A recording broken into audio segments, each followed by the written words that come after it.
ce idan har kayo ya ce ƙarshen zance hakika ka fifice.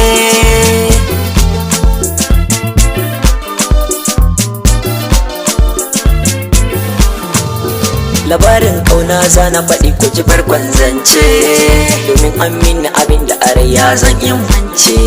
Sanadin soyayya duka jikina ya lalace, daidai da abinci sai an mini dola kamar na zauce.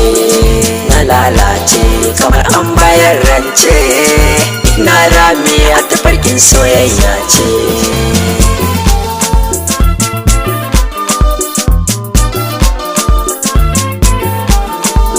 Da ranar juma'a ne da yamma muna yin zance, da ni da abokaina dukkan damuwa mun mance.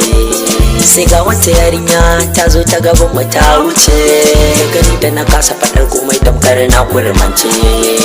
Mai kyau ce ka tabara a takaice, kai da ka hango ta zaka ce da ita man dace.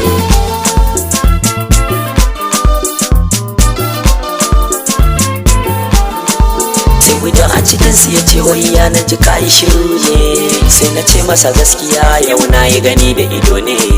Sai ya ce mun me ka gani ka faɗan ko zan magani ne, sai na ce masa so ya girma a raina ya yau zaune. Take jani mu je mi mata bayani, mu kai mata sallama sai ta amsa hakan ya yi min daɗi a raina.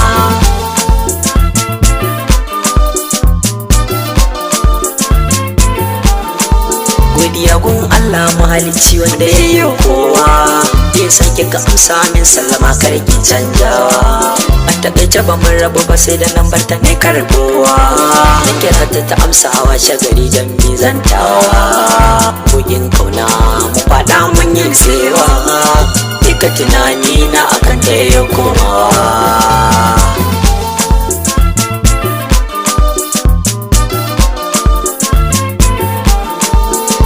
Soyayya kogin so mun yi nutsewa, kai har an turo manya rana an sanyawa.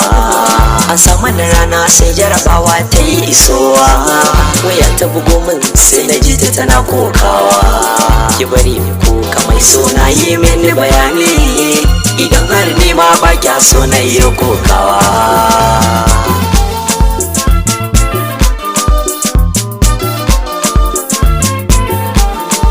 Daga fara bayani a garsa ya yi rudewa, da jiki ya sauya zuciya ta ta rikicewa. Sai ta ce mini abban yau dai mun yi rasawa, da ku ya tafi gabi azdan ya yi macewa. Tausayin ta sanya da ido na ne kokawa, sai na rarrashe ta haƙuri na yau bayarwa a gare ta.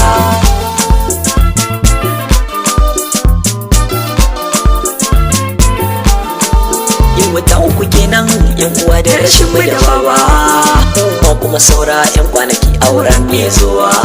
Sai kawai mamar da ta ce sirki ta yau canzawa, ma'ana auren mu kawai an yi fasawa. Ainan take na faɗi ina kokawa, jini aka karan da uku ne dawowa.